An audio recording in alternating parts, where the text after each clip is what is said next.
Welcome to my session on decision management, the universal driver for value creation. Thank you, participants, for joining me and viewing my video. Essentially, this is a guest lecture session as a part of the Knowledge Pool series of the Institute of Cost Accountants of India. Let me, at the very outset, introduce myself. My name is Paritosh Basu. I'm presently a senior professor of NMIMS University School of Business Management. But before finishing my corporate life, I used to teach as a visiting faculty member of Calcutta University Management School, that is IIS WBM. And also, I used to teach as a visiting faculty member on Sunday morning at NMIMS University School of Business Management. At that time, of course, it was not an university. It was an institution and it was affiliated to Bombay University. Now, by itself, it is presently an university. But before joining the academic world completely, I have completed 34 years of my career in corporate life. My last two assignments have been as the global group controller of SR Group when they were in their best of performance days between 2008 to 2013. And before that, between 2008, I was the CFO of Reliance Communications Limited, which is also not doing well. But again, I was in their heydays. I left them when their share price was around 632. Academically, I'm a Master of Commerce from Calcutta University. I'm a fellow member of the Institute of Cost Accountants of India and also a fellow member of the Institute of Chartered Accountants of India. I'm also a life member of Computer Society of India. Finally, while I was in service, after 20 years of my MCOM, CA and CWA, I completed my PhD in transfer pricing from Calcutta University. So that's a brief introduction of mine. If you want to connect with me, you can connect with me through my Twitter handle, which is @Paritosh Basu, or you can connect with me through LinkedIn. As we speak here, I have about 14,500 plus connections in LinkedIn. So let me start. I'll be using a lot of graphics which are easily available from internet and cyberspace. I am grateful to those authors and graphic designers. Thank you so much, but I'm using this for only propagation of knowledge. Time permitting, we'll try and cover these few items. My topic, as you have seen, decision management, the universal driver for value creation. Through this particular topic, I would like to cover a large number of dimensions of a business manager's life when he takes decision. What is he going to do? How is he is going to take decision? What are the things he is going to look at? What are the things he is going to analyze?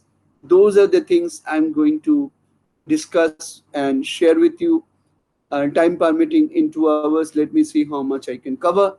So these are the things I'm going to cover. I'm going to cover the decision management as a subject first, essentially it is. Then since decision management as a business manager you do for adding value to your business and adding value to your stakeholders, I'm going to I'm going to talk about various building blocks of decision management for value creation. And then we will get into the decision management as a subject, adopt actionable approaches, avoid 8 traps, liberate from bounded rationality, observe 6 C's of decision management, and follow boundaries of corporate governance. And finally, would like and talk to risk management a bit. Time permitting, I'll talk about decision management connected with sustainability management. So that's the structure of our talking today.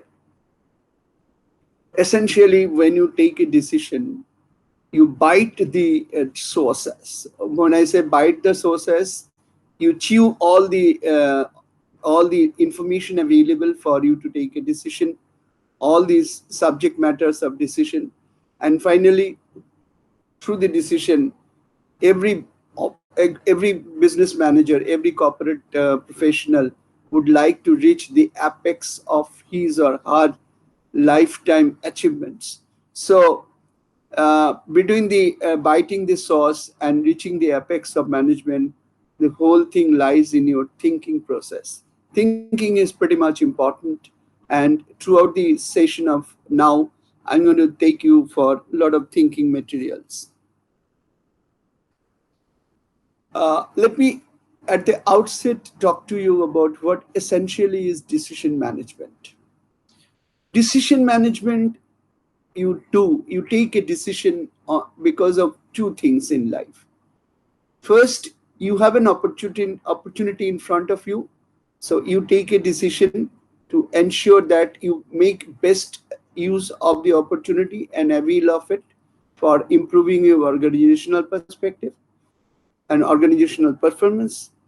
The second is you take a decision because of a threat is in front of you. You want to mitigate the threat. You want to come out of the threat. Now, when you take a decision, you essentially decide about two things. And I want to read this definition. Decision making is the process by which managers respond to opportunities and threats by analyzing options and making decision about goals and course of actions. So you are faced with an opportunity or a threat, you are in front of it, maybe 10 days ahead or 10 months ahead. If you are doing a long range planning, 10 months ahead. In front of you, there is an opportunity and there is a threat. So what is you are going to do? You are going to think of that by meeting this opportunity and threat, what are the objectives I'm going to achieve? What are my goals? And this is the first decision you take. What are my goals? When I'm going to take a decision to meet the opportunity or mitigate the threat. And second thing, when I take the decision, what is the process by which I will be taking and the decision and executing the decision? So you do two decisions. One is you decide about the goals and objectives of this decision, and second you decide about these processes, resources, and the steps by which you execute the decision. So decision management is nothing but taking decision in terms of setting goals against against an opportunity or a threat, and in terms of deciding the processes and steps by which you'll execute the decision to achieve the goal you have decided to achieve. Let's remember Lyndon B. Johnson at this stage. Doing what is right is not hard. You all people, many people can do the right thing in the right way. But what is the right thing? Knowing that what is the right thing, that's the most difficult thing. So once you have taken a decision for an opportunity and risk, don't think that your life is going to be hunky dory going ahead. It will not be, because competitors are ahead of you, always with you. They will erase your present good position by your decision. So you have to be continuously in search of opportunities and threats. That is the most important thing in life. So please do remember that decision making is nothing but deciding about the goals to be achieved for an opportunity or a risk in front of you. And finally, it also talks about the process by which you will execute the decision so that you achieve the objective. So here is a very interesting thought. If you can read it, I'm reading it on behalf of you. The great enrichment. If I have $1 and if you have $1 and we exchange, we have $1 each. But if I have one idea and if you have one idea and we exchange, we have two ideas each. It does mean that when you exchange money, you you lose and gain the same value. But when you exchange idea, you don't lose anything. You gain the other person's idea. So, so the most important thing in the process of decision making is to use collective wisdom. That means you don't take the decision in an autocratic manner, except in situation of crisis where you have no time.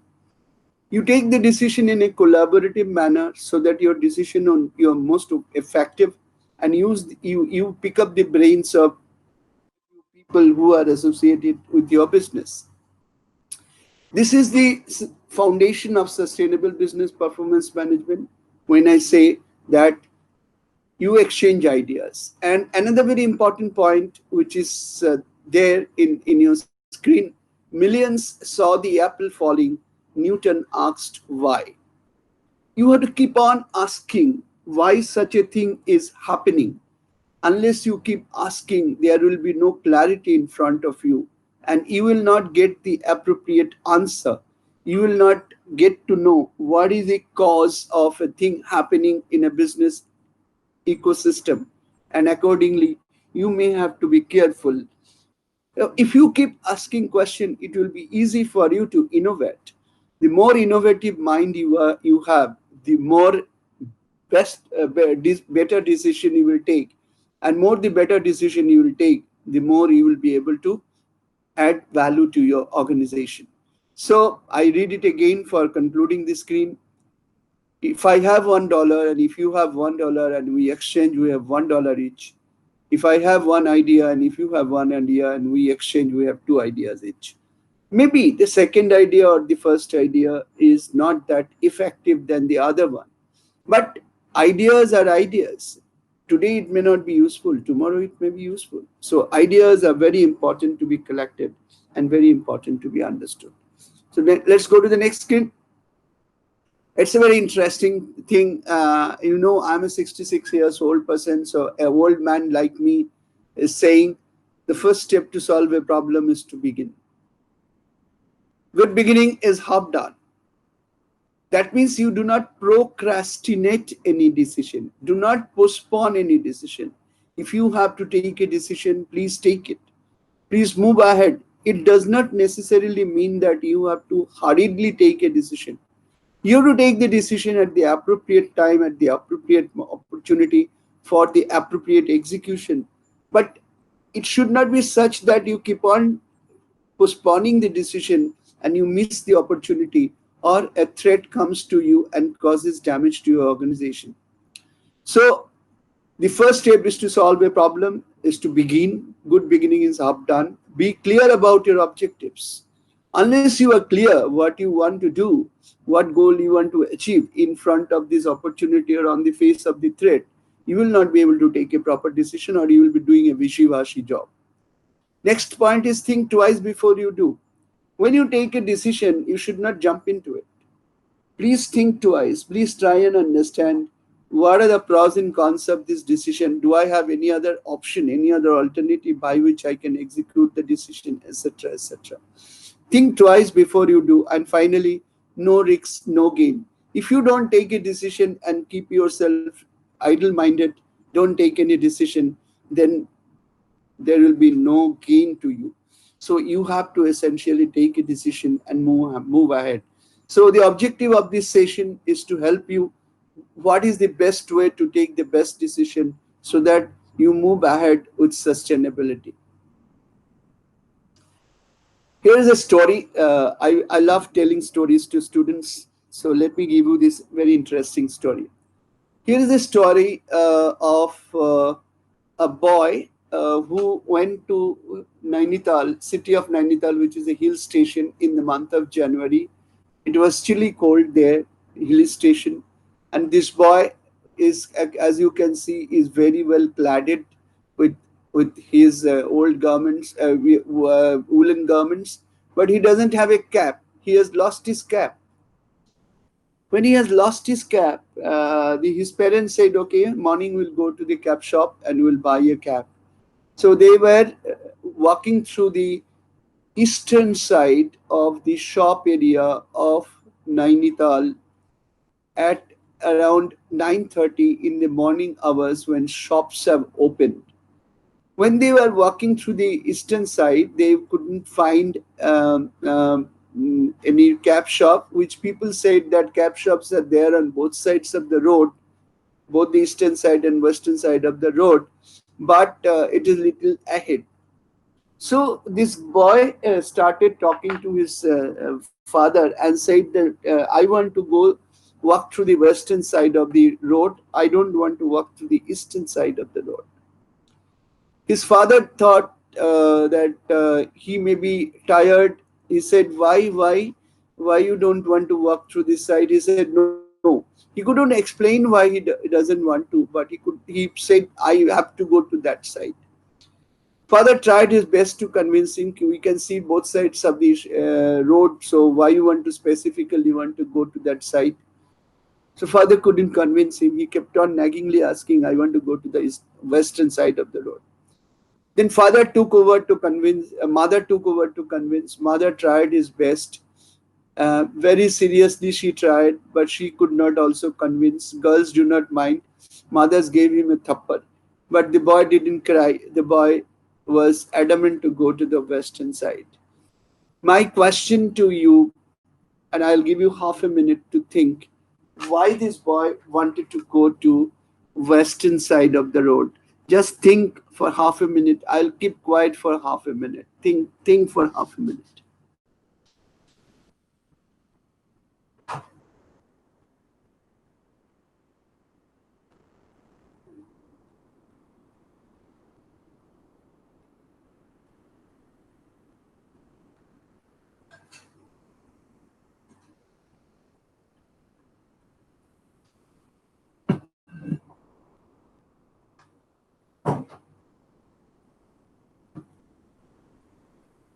Could you think of the answer? I'll give you the answer. There are possible answers. Students give that cap shop he could find out on the other side, or people say that other side there are more people, more fun, etc. The answer is not. When they were walking through the eastern side of the road, the sun rays were being blocked by the shops, and he was feeling more cold. He mentally thought that if he goes to the western side, the sun rays will directly fall on his body and he will feel more warm. And because of his feeling warm, he will be a little more comfortable. So the moral of the story here is that here is a boy who is trying to take a decision which side of the road he is going to walk through. His objective is to make himself more comfortable. That means he is in a risk of uncomfortable because his cap is not there on head. So he's trying to make him more comfortable by feeling lesser chilly cold. And thus what he did, thus he wanted to go to the western side where sun rays will fall on him directly. What his parents couldn't think of, the child could think of. That's the beauty of the situation. So be careful about taking a decision. Decision making does not necessarily mean that you have to spend money or you have to have resources. At times, without spending money and resources, by just taking a decision, by for utilizing the environment which is all around your business, you can take a better decision which will add value to your life or save you from certain risks. That is the moral of this story.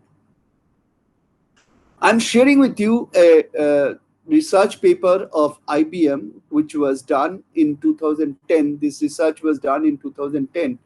And I believe in 2020, we are back to that kind of a situation due to COVID-19 pandemic, which is a global crisis. At that time, in 2010, the CFOs of India said that need for faster decision making is the top challenge of the CFOs. In a growing economy, the CFOs of India thought that decision making is the topmost challenge. And you can see the red dotted box where 83% of the people was saying that decision making is the most important thing, most important challenge. Whereas globally, when this research was extended, 74% of the CFO said that decision making is the most important. And I need not super emphasize the requirement that in this COVID-19 situation, where survival is a very big issue and revival is also a very big issue, definitely by decision making is the most important factor. So, whether this research is not there or there, from your own life, you can make out that decision making is very important.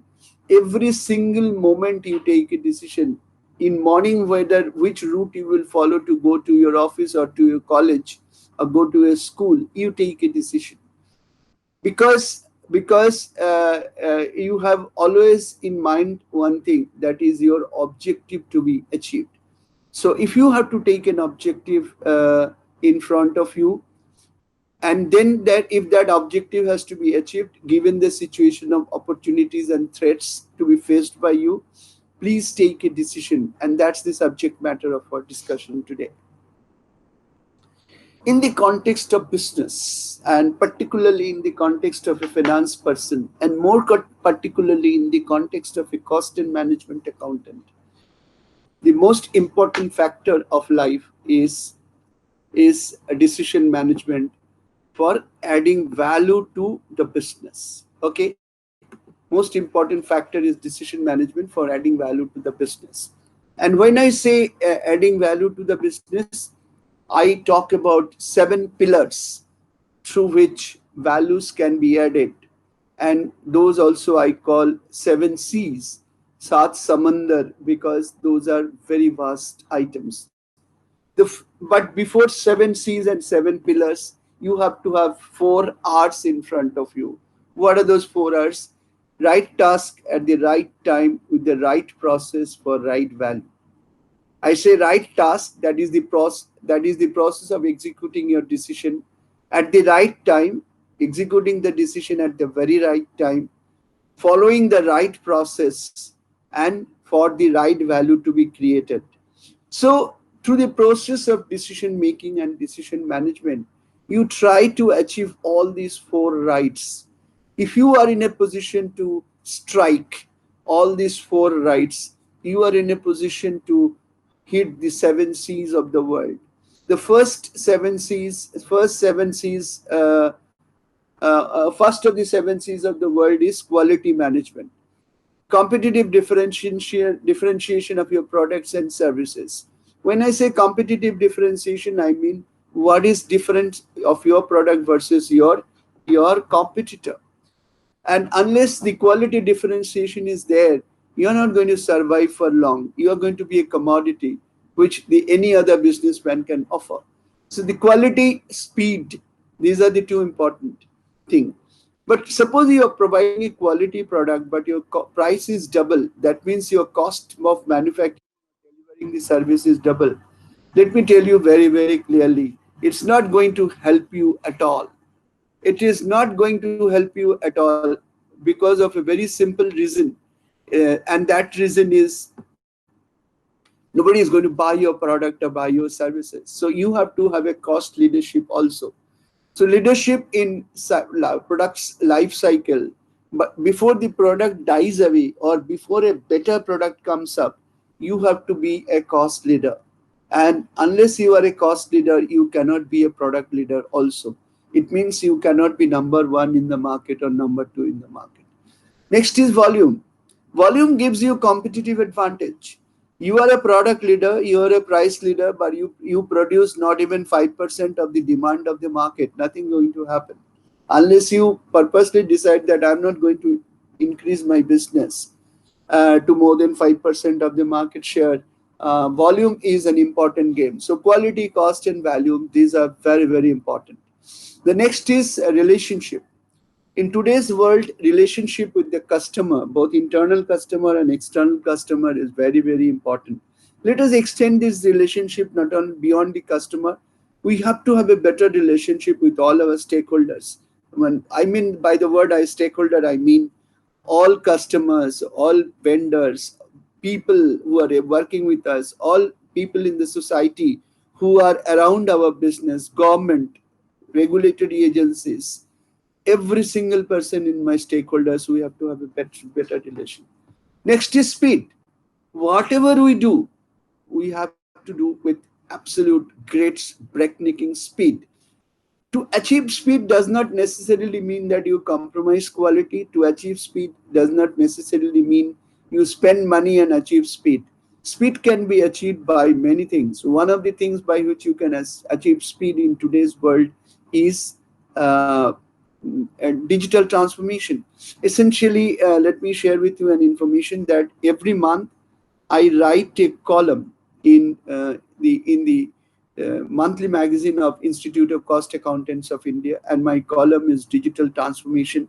I've so far written 10 columns, and the latest column, which will be published maybe on Monday in the journal, is how digital transformation is going to look like post COVID-19 pandemic. So digital transformation helps you to achieve speed. Next is flexibility. Uh, Peaks and troughs and multi-directional expansion. Your business should be flexible enough, which has been very well proved now. For COVID-19, almost every business organization was locked down for 45 days, and the speed of unlocking is very slow. So if your business organization is not flexible enough to say allow people to work from home, flexible enough to meet the demand of the market when production was locked down, or flexible enough to quickly restart your business, you are not going to survive in the long run. And finally, sustainable. You cannot be there in the business for 1 year, 2 year. You have to be in the business for prolonged people. So you have to continue to be successful, continue to be growing, continue to be sustaining, and continue to be a higher orbit. So your competitive advantage has to be always sustained. And competitive advantage, what is the advantage today, tomorrow it could be a disadvantage. So you have to continuously look for in search of competitive advantage. So you have to essentially discrete modeling of your performance linked incentive. Why I'm saying that you have to discrete modeling of performance linked incentives? Essentially, a business organization is not run by not run by machines and materials and money. A business organization is run by people. So people only do perform, people only do gain, people only do bring money to the organization, people only decide to spend money and make money out of it. So if those people are not incentivized, there is absolutely no scope for you to sustain in the long run. You can deprive them for a few days or few years, but you cannot keep on depriving them for the limited benefit of the owner. So essentially, you have to work on incentivization modeling. But let me tell you one thing here, that whatever you do in business in terms of these 7 C's and 4 R's, everything cannot be subjective. Nothing, for that matter, nothing can be subjective. Everything should be objective. When I say objective, I mean measurable. When I say cost, it is measurable. When I say volume, it is measurable. When I say relationship, it should be measurable also. Suppose a customer who has given taken money, taken materials from us last 12 months. So we have had 12 invoices. Coming to this year, if I say that first 8 months we have done 2 invoices, that means our relationship may be going sour.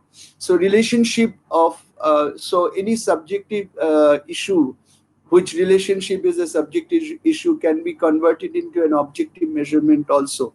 So if you want to control anything of your business, you have to put a measurable value in front of it. Unless you are in a position to do a measurable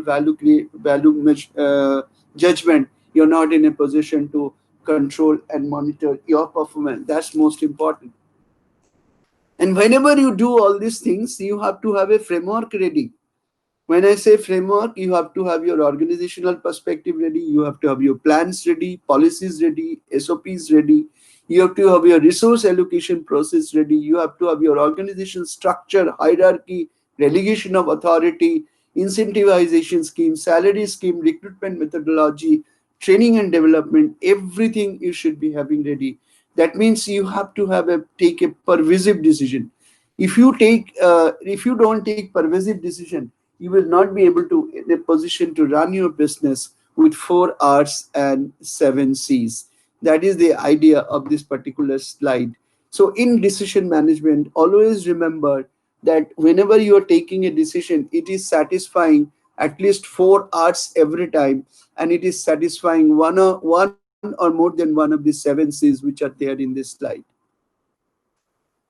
Next is commandment of decision making. On the right hand side of this slide, you can see people are fighting to go onto the top. But you can see the structure here. Every moment you can slip away from the structure when you are climbing to the top, because all the steps are kept on a ball. So be careful when you are. This is what is the situation in business life also. The target is on top, but the structure and the path is very difficult, very challenging. And if you have to lead the show, you have to remember certain things, and those are the things which I'm adding here. Those are the 10 things you have to always remember. The first thing is, whenever you take a decision, be careful also for thinking what may go wrong. We always think that whatever decision I'm taking is going to go right, but also do think that if it can go wrong, how it can go wrong. If it goes wrong, then what we are going to do. So keep your plan B ready, and also keep your say plan A ready, that if something goes wrong, how you will make the business going when things go wrong, and then pass over that and then survive and revive. Next is, you must know what is your organizational realities.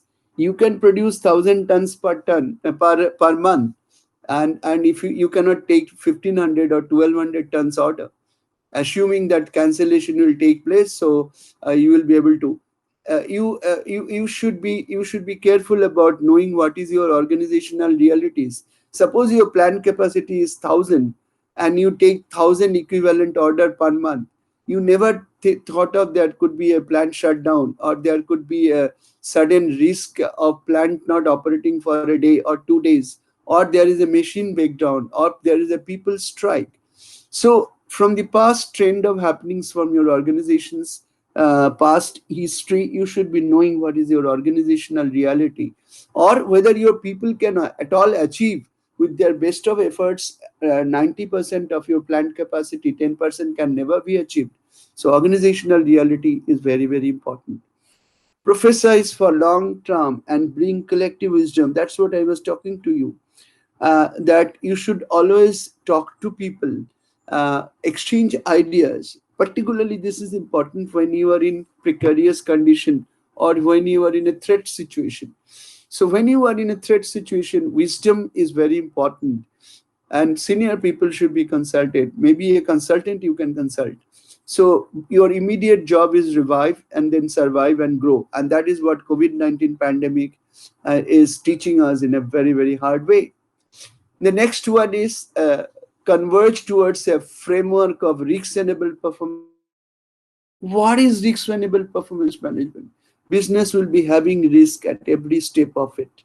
So whenever you decide about a business process, you decide about such actions which will continue to take care of the risk. I'll give you an example.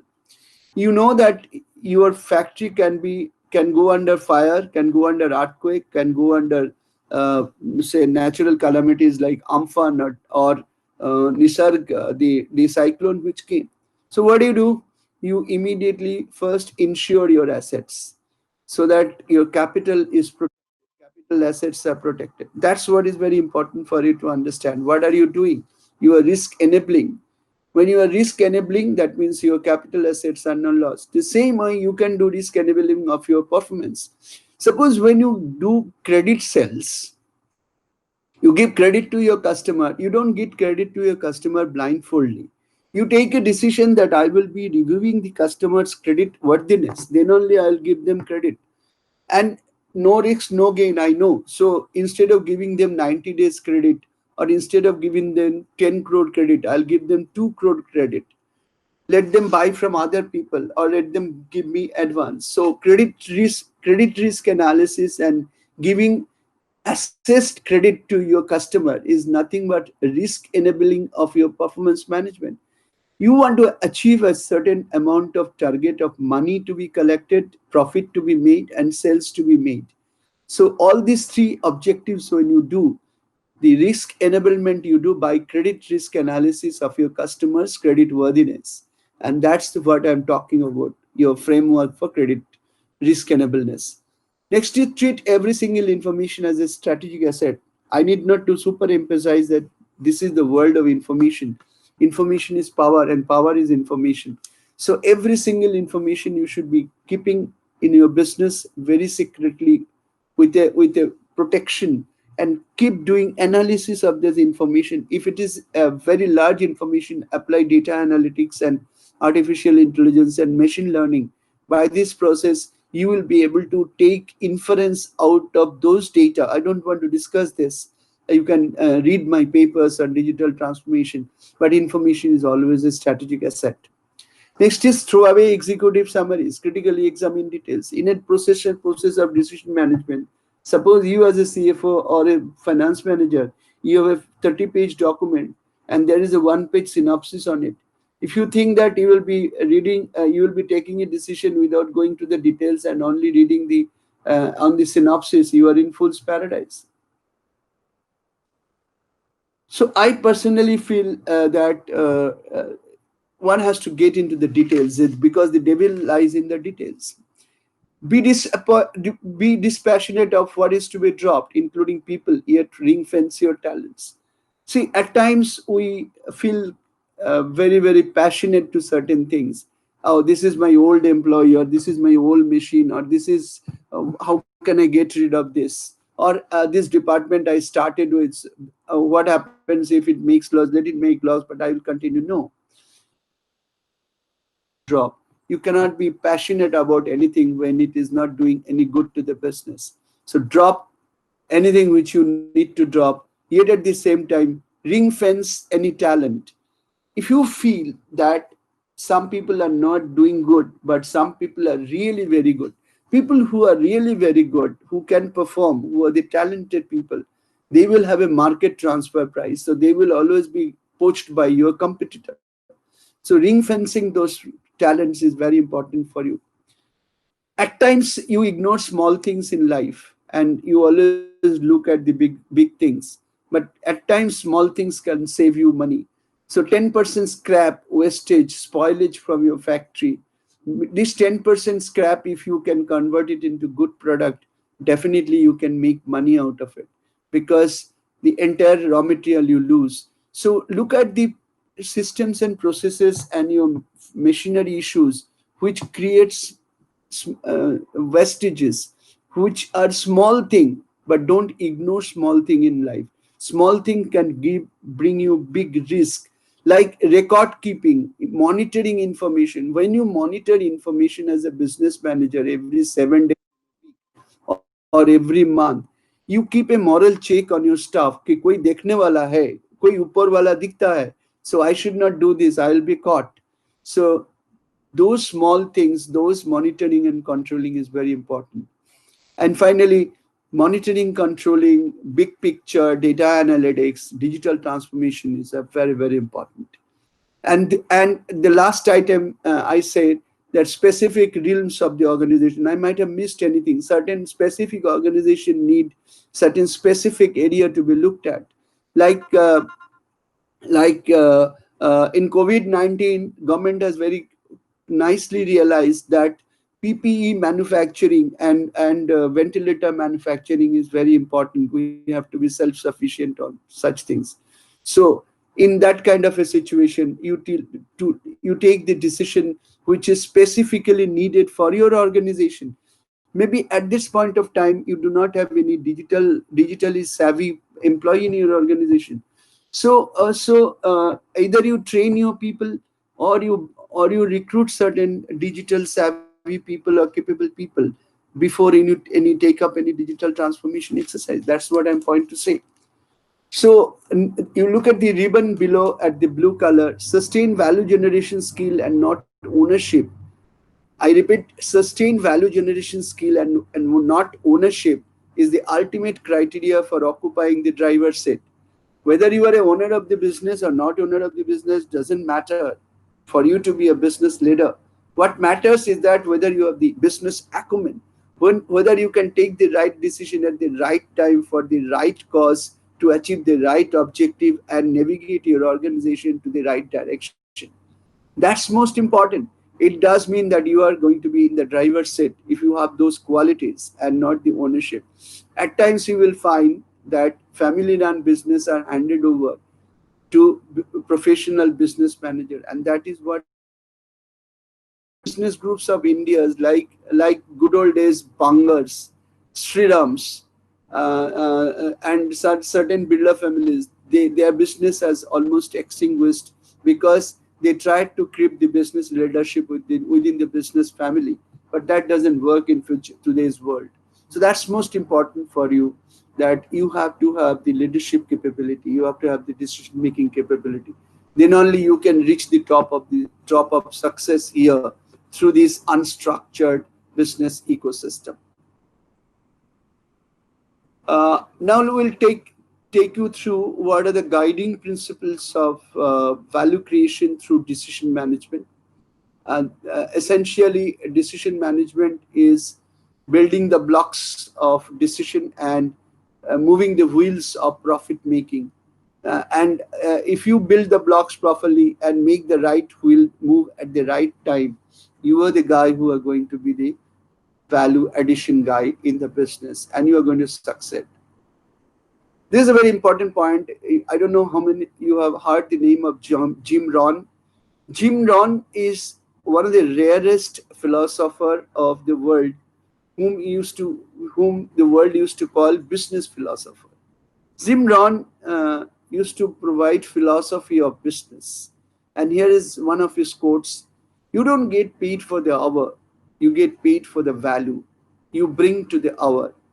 That means if you feel as a business manager that you are paid for the hour you are working for the company, essentially you are mistaken. You are not paid for the hour. You are paid for the value you bring to the organization.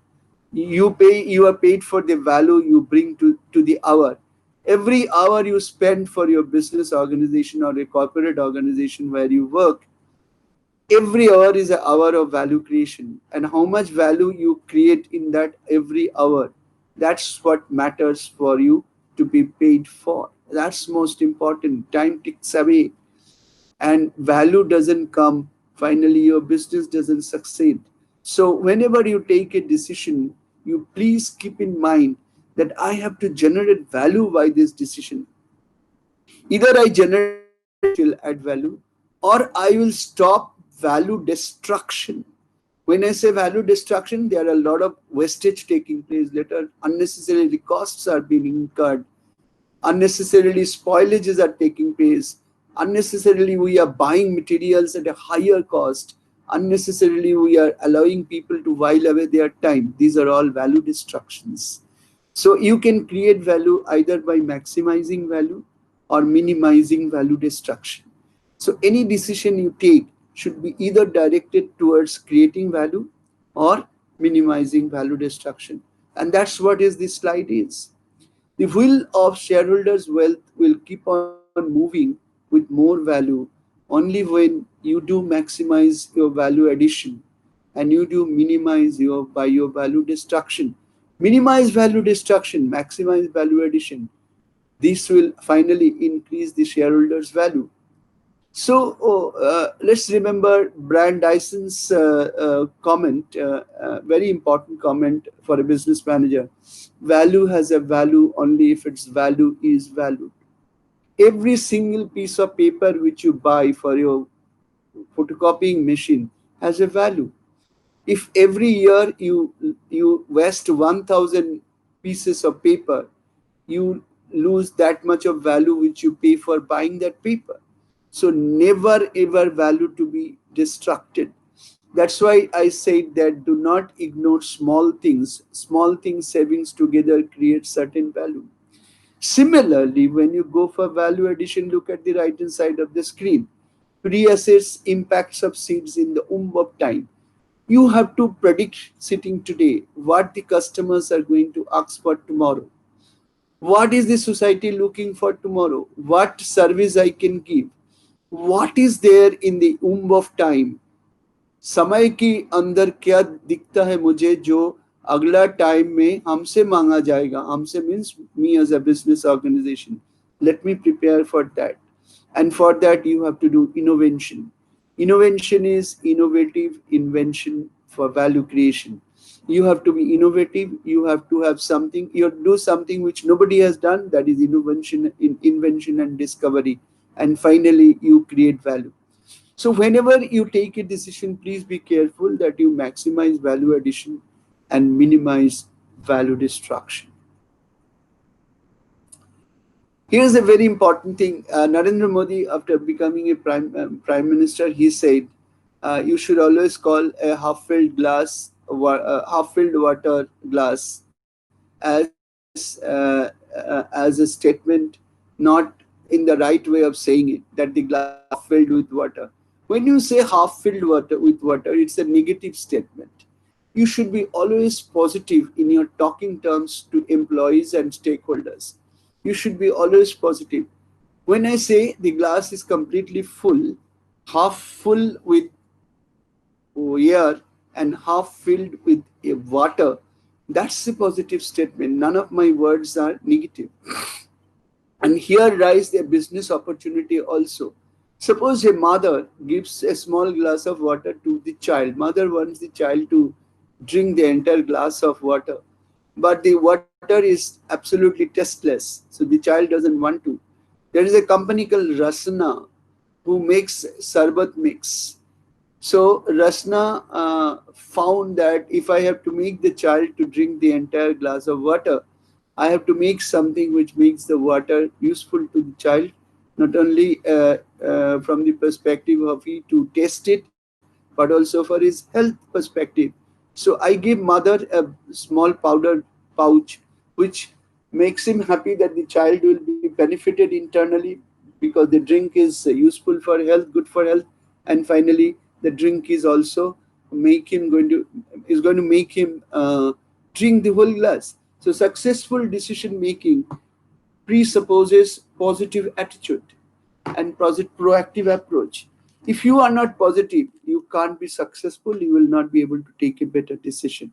So on the left hand side, you can see something very interesting. Dear optimist, pessimist, and realist. You guys were busy arguing about the glass of water. I drank it. Sincerely, the opportunist. This is a very, very important point. The opportunist is there who is going to always be looking for opportunity to take advantage of a situation when others are busy in thinking what is to be done with the opportunity in front. Somebody comes and grabs it beforehand. He doesn't take time to think too much. He is a first thinker. So in decision making and decision management, speed up thinking is very, very important. Remember this story. What is the business environment which is coming today in front of us?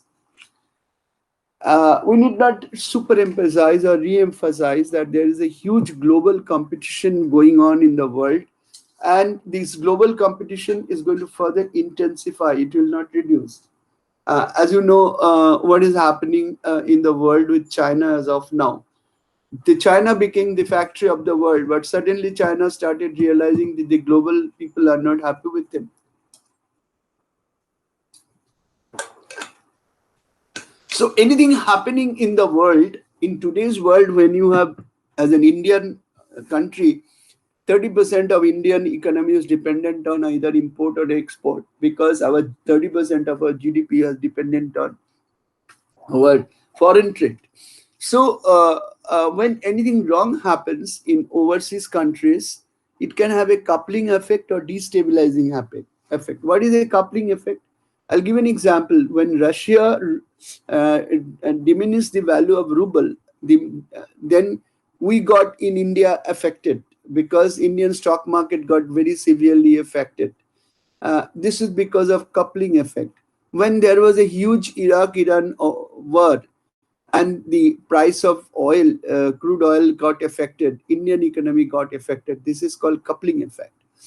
And what is destabilizing effect? Destabilizing effect is this: suppose COVID-19 is going on, and we are quite largely dependent on certain electronic component and medical drugs on overseas countries, particularly China. Our industries are destabilized because raw materials are not available. So you have to be careful that if your business is dependent on global organization or global business ecosystem, then your decision should be such that your global event should not impact, and if that at all impacts, you have a second line of thinking, a second line of protection for not allowing your business to be affected. That's what we are thinking of self-dependent India. The technology explosion leading to faster delivery at customer sees. Let me give you a very interesting point of smartphones. When BlackBerry invented their phone, that you are in a position to browse the web and look at your mails through your handset phone, BlackBerry's got 95% of the high-end handset market. But suddenly Apple iOS came, and Android came. They could offer more than those features of BlackBerry in a phone, much better feature and much quality feature with much better speed. BlackBerry suddenly saw that their market shares had started dwindling down because technology explosion has made them obsolete. So you should be careful in your decision management. You should be continuously uh, scanning the environment, what is happening vis-a-vis your product and your services. And decision management is also a decision management through scanning the environment. You should be careful of what is happening in the environment for taking a decision. Consumerism and manifold option to choose from. Here, interesting point is that earlier, for any product type, there used to be one or two types of products. I'm in 66 years of age. I can now realize we used to have only Colgate toothpaste and Dabur Lal Dant Manjan. Today, how many toothpaste do you have in front of you? Everything has got so many options, and there are two sectors of those areas: consumer fact, the organized sector and the MSME sector. Take the case of Bata. Bata shoe was kind of a monopolist in organized sector shoemaking, but today MSME has given a good run to Bata for their money. Similarly, biscuit industry. Hindustan Liver is suffering badly because local biscuits are more popular than organized sector biscuits, or Britannia biscuits is totally threatened. So consumerisms are very are going into local choice. So products are very easily available from MSME sector and local sector. So if you are taking decision on behalf of your large organization, be very careful of what you are doing. So essentially, when you are doing a business decision in terms of your cost and price, your earlier formula of price is equal to cost plus return to be given to the given to the money or owners, money givers or owners, that formula will not work. And another formula also will not work, that cost plus profit is equal to price. No. When I say cost, I also do not know whether in my cost I have many cost factors which are due to my inefficiency. So I cannot say that I have inefficiencies and inefficiencies. So my inefficiencies are also included in product price, and my efficiencies are also included in product price. So whatever my cost is there, to that I need 15% return on my capital.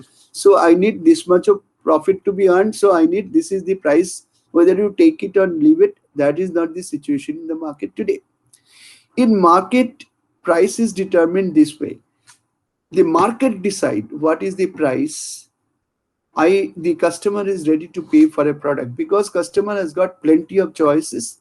Customer has got you have got plenty of competitors, so they are going to continuously monitor what is your price, at what price, what kind of product you are selling. Similarly, you have been given loan by lenders and you have been given capital by shareholders. They will always look for a certain sum of return to them. So essentially, the cost which you have to be careful about for producing a product is the amount which is left from your sell price after giving the required return to the owners and the lenders. So your customers decide the price what they will pay. Your lenders and owners decide the money which they need.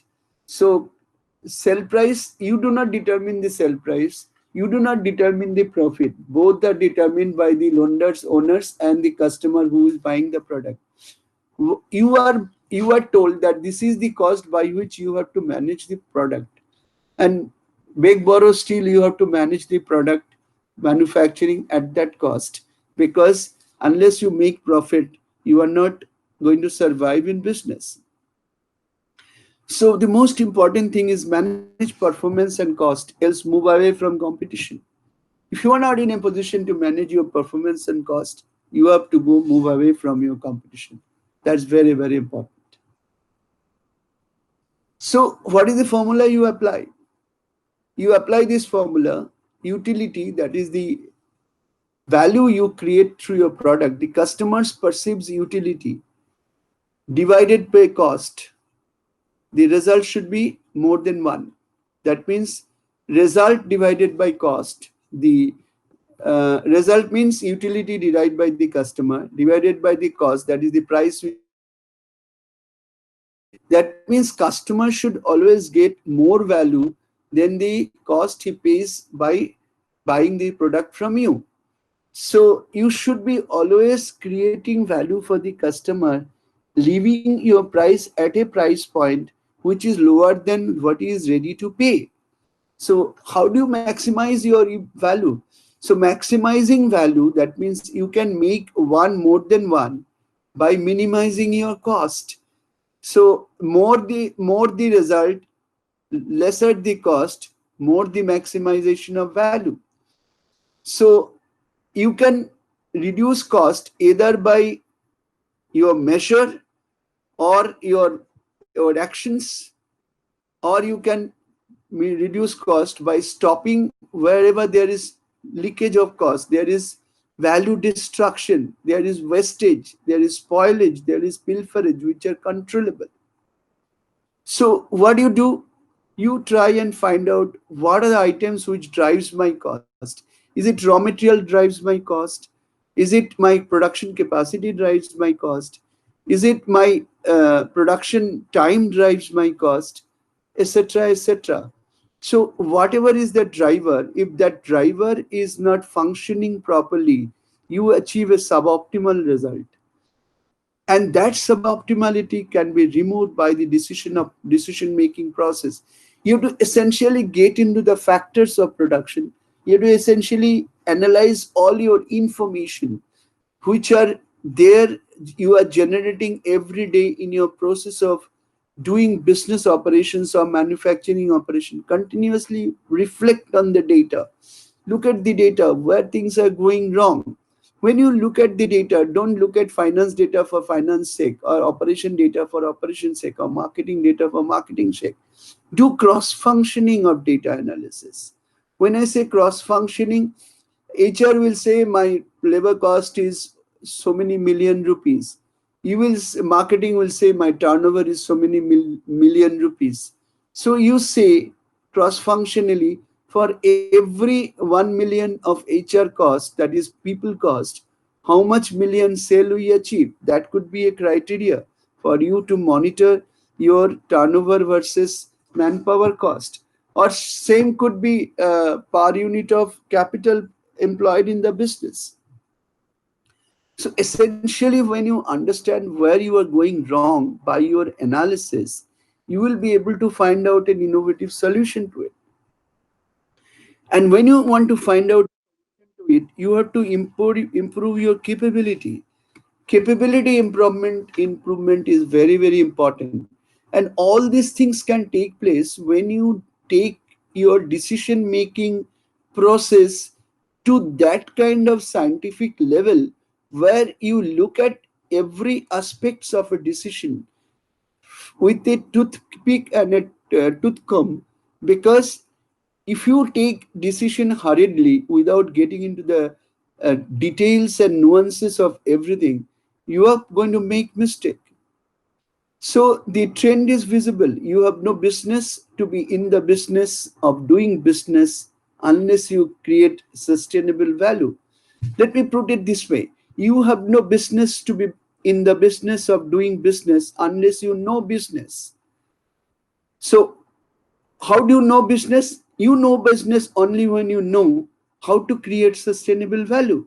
So you have no business to be in the business of doing business unless you know business. Get replaced by you have business to be in the business of doing business if you know how to create sustainable value. That's the most important point in decision management. So therefore, critically important objective in the process of decision making are sustainable value creation, timeliness, and innovations, minimizing suboptimalities and minimizing value destruction. I repeat, critically important objectives in the process of decision making are sustainable value creation, timeliness, and innovations. Innovations mean innovative inventions, minimizing suboptimalities, and minimizing value destruction. Let me add one more item to it. Let me add here fragility. What is fragility? Fragility means ability to create agile strategy.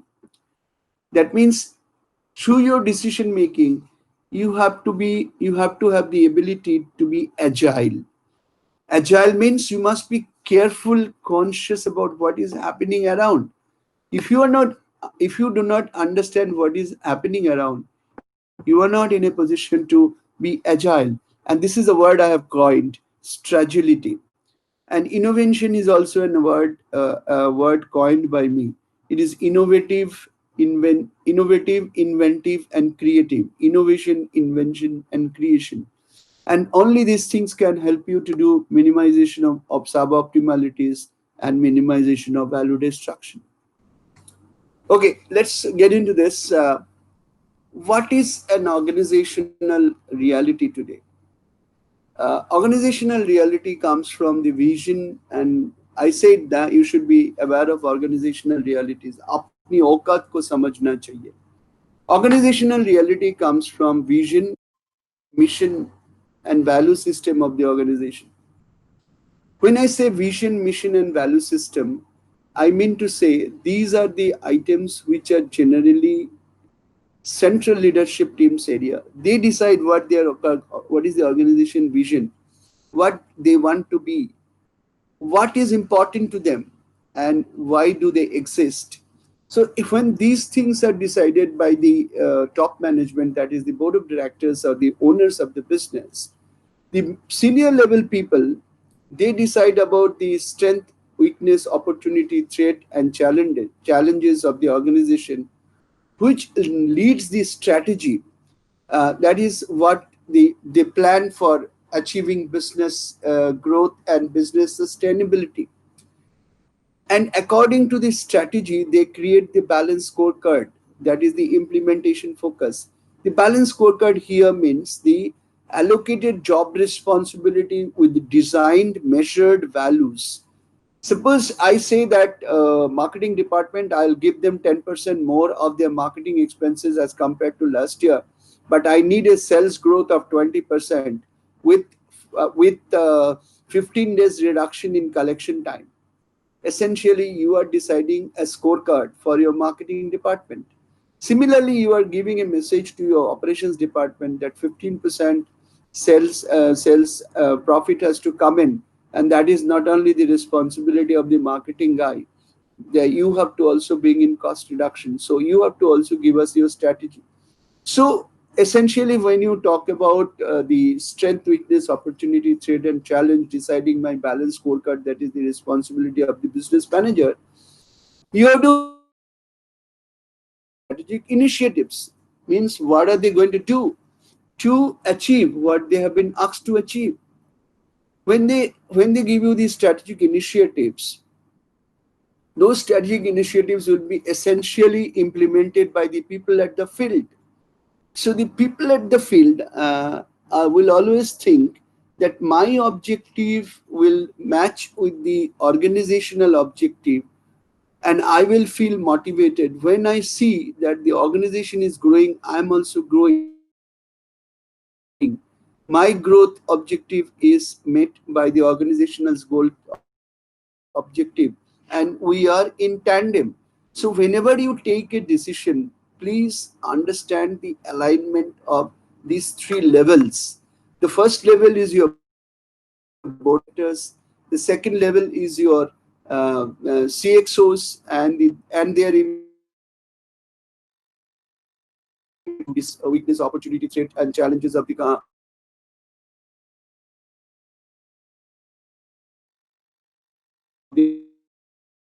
organization. And what is your scorecard? And when the people who actually will do the job, they have to be aligned. Individual work performance objective has to be in the same alignment. If that alignment is possible, processes will be effective, and people will be able to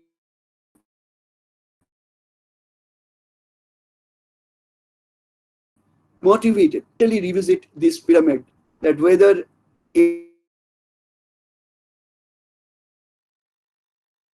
system of the company, whether I'm flouting the business strategy which I'm supposed to follow, am I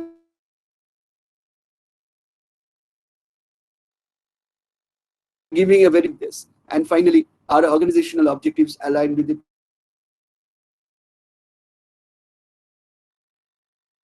people objectives? If this alignment doesn't take place, and every time you take a decision, particularly long-term decisions, are not going to be. This is another very interesting how to make a successful decision. Just look at the graph. On the horizontal axis, we are measuring the percentage change in turnover. Last year, I had 15% change in turnover. And on the y-axis, we are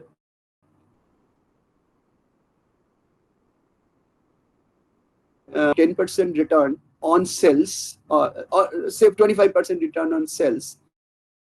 This year, I have 30% return on sales. That means, as compared to last year, my percentage change in return increased from 25 to 30. That means 5% increased over 25%. That means 20% change in return came from 20% change in return came from 10% change in turnover. That means I'm in zone A. So COVID-19 has pushed everybody to zone B.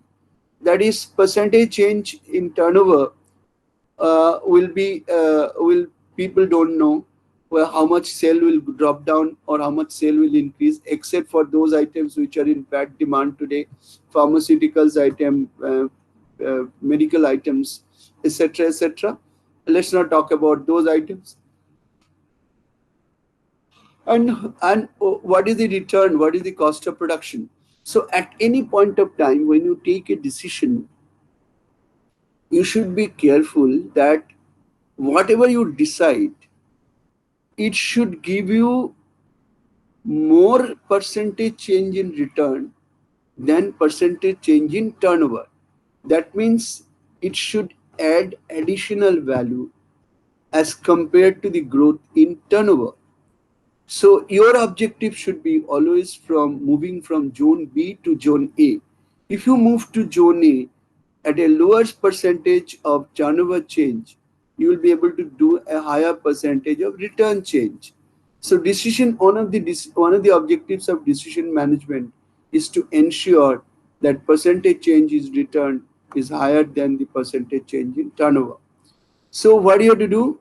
You have to continuously do a trend analysis, map your present position, fix the strategic intent, and take the initiative action so that you move from zone B to zone A. So what is happening now is important for you to understand. What will happen tomorrow in terms of business environment change, that also is to be understood. But despite business ecosystem changes favorably or unfavorably, your decision objectively to would be to take higher return. That's the most important thing. So essentially, whenever you take a decision, I told you that you have to do a risk-enabled decision. Means that I gave you the example of credit period allowed to customers 45 days to 60 days or 60 days to 45 days. Essentially, what you are talking about this slide. See, this is your risk and this is your target return, where your risk is equal to your target return. Suppose you have decided that I will not take any risk. I will go to large corporate bond or government bond, and I'll be happy to have return with 7 to 9%. So you go for corporate bonds and government bonds, and to a certain extent you go for uh, equity investment or mutual fund who gives you schemes in equity. But the moment you feel that your risk is more, your risk line, you have your appetite to take risk is more. The moment you take more risk, and and and your this is the return you are happy to take without any risk. This is the return flow you want to take without any risk. And if you are moving up in the risk ladder, then you should be taking higher return.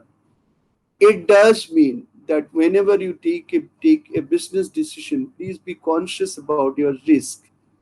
If you are uh, talking about more risk, you should be talking about more return also. So risk return trade-off is a very important concept. Let's go to the next slide. So when you do a risk return trade-off, you have to essentially keep a target for your employees. Suppose this is the effort of people on the horizontal axis, and on the vertical axis you have achievement of people, and this is what is the management expectation. If the management expectation is in zone A, people will say, oh no, I can do much better than what management expecting of me. So they will push management ki, nee, I'll do better, give me better result. So management gives him better reward and gives him a better target. But as the management and the workmen, that is people and the owners tug of war keeps going on, and the effort level to achieve a certain amount of targets moves from easy zone to difficult zone, people pull their performance up to this point. After that, any additional effort doesn't yield much of a general result. Well, result remain the same, efforts increases, so it becomes a plateau. And after a certain period of time, the law of diminishing return starts and employee performance reduces. This is a very famous graph created by Professor G.H. Hofstede's group, which studied Fortune 500 companies. So essentially, when you take a decision for setting the target for your employees, which your decision is going to be implemented, don't set a target in an area which is in the easy zone, or which is towards the end of the difficult zone. uh, Towards the end of the difficult zone, at this stage, your turnover may increase, but your profitability will not increase that much. So the target you fix for your employees should be between this, in terms of your effort, should be between this and this. And in terms of achievement, it will stagger here. So here lies the trick of your decision making, where the line is flat. Here management has to come in with their own contribution to the system. So, suppose digital transformation is brought in here, or management comes up with certain capital expenditure, which will suddenly push the green line into little higher. So people will be achieving certain impossible achievements without much of an effort. So this difficult zone will gradually go into impossible zone, and the easy zone will gradually go into the difficult zone. So decision management has to be attempted to reduce the difficulty level of employees. It cannot be that they will always depend upon employees' effort. They have to understand that employees' effort will definitely be there, but employees should not be pushed to a situation that they feel that management is pushing us to a situation which हमसे हो ही नहीं सकता, it's impossible for me to achieve. Management has to come up and give certain contribution from their side to improve this performance, and that's the most important thing here.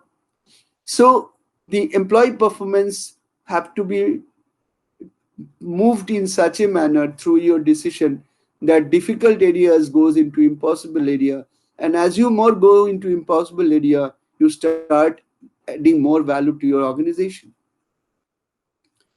And this is where externalities come in decision management. Externalities, I mean stakeholders, and stakeholders are represented here by the society: government, customers, vendors, employees, people who are around you, like the gas leak took place in the factory around the place, and of course the banks, everybody. So here is the society which is benefiting and harmed because of your decision, and here is the enterprise which is benefit and getting harmed because of your decision. If the enterprise gets benefits but society gets harmed, you are sucking the society. If the society is harmed and the enterprise is also harmed, you are a terrorist. Nobody is getting benefited. So one day the terrorist has to die. If the society benefits but you are harmed, that means you are making the society benefited at the cost of yours. You become a martyr. To take the case of Amazon.com, 32 years they have benefited the society by giving the product at a lower cost and reaching it to their house. They have not benefited because 32 years they have made loss. But that was e-commerce, and today they are making profit. So now they are win-win. But for that matter, don't think that you will be able to also continue with the business with 32 years loss. That was a new field of business altogether, and people kept on investing, knowing that after some time they will get a lot of return. And that's what COVID-19 has again proved, that e-commerce is here going to stay and going to proliferate. So parasites will not be able to suck for long. Terrorists will be killed in no time. Martyr will bleed to death, and successful strategy will create the win-win situation where society will be benefited and the enterprise also will be benefited. So exclusive reliance on financial indicator promotes short-term behavior that sacrifices long-term value for short-term performance. You should be having a look both for your short term and long term. Your short term behavior sacrifices should be such that you get long term benefit. So this is market Michael Porter said, exclusive reliance on financial indicators promotes short term behavior that sacrifices long term value. Your short term and long term must be properly balanced. It should not be such that short term you keep bleeding and you cannot even survive in the long term because you don't have money to survive. So essentially you have to keep thinking how the short term and long term has to be benefited and blessed. So please be careful that short term and long term are properly taken care of in your business decision. You are not taking a short term decision for not surviving in long term. You are taking a short term decision for surviving in the short term, reviving in the medium term, and growing in the long term. That is what is most important for a business decision management. Now, what do you have to do for that? This is what is important for you to understand. Again, the Johari window concept. This is your competitor, and this is the organization where you are the businessman. Look at this. If the organization knows something, you know, and the competitor also know, it's a public knowledge. When there is public knowledge, there is no profit. Like dal, chawal, atta, एक standard भाव में चलता है. It's a public knowledge. It's a commodity type of a business. You don't have to do much, something very interesting or something very innovative to survive in those kind of industry. But if your competitor knows, but you do not know, you as an organization do not know, then that is your blindness. That means your competitor knows something. The competitor can see an opportunity and make profit, but you can't see. So you are blind. What is known to your organization, but your competitors doesn't know, that is the unique strength of yours. Your competitor doesn't know, but you know, so that will be unique strength. But be careful about one thing. A unique strength is not going to remain a unique strength. In the long run, unique strength also will become public knowledge. So what essentially you will be doing?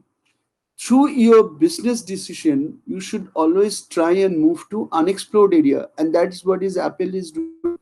Apple is continuously generating new product or introducing new software into their phone and new features in their phone, so that the phone is always becoming a primary item than their competitors. Otherwise, a best of the best Samsung phones are available at 60 to 70,000, whereas an Apple phone is about a lakh. Why people still pay for it? That is because Apple is always on the unexplored area.